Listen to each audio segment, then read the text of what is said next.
الحمد لله نحمده ونستعينه ونستغفره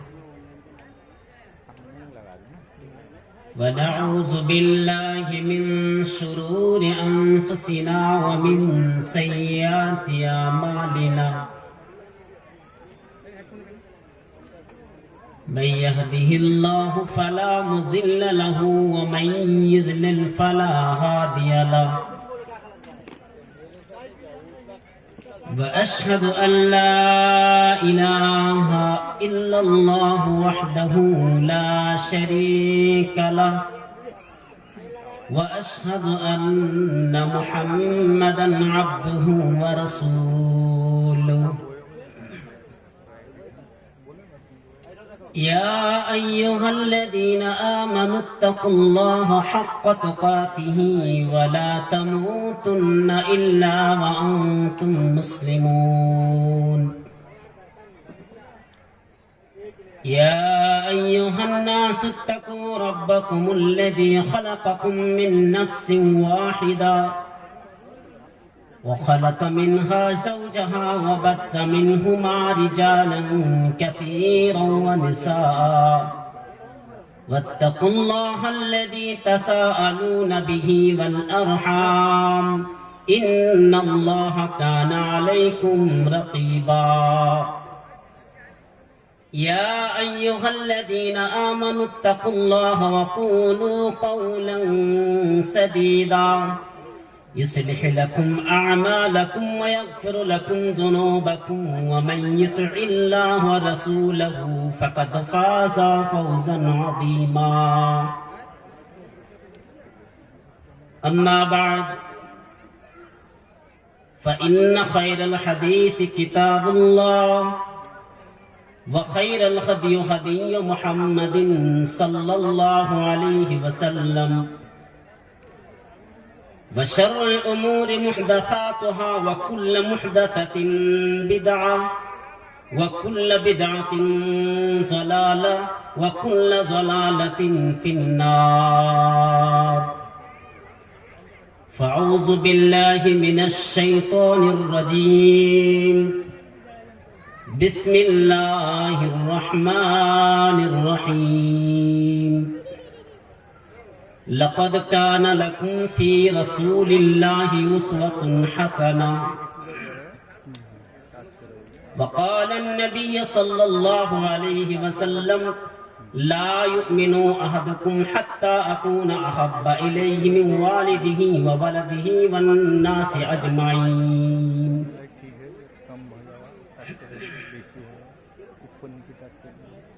وقال بنگلہ شاعر میں آپ حضرات کے سامنے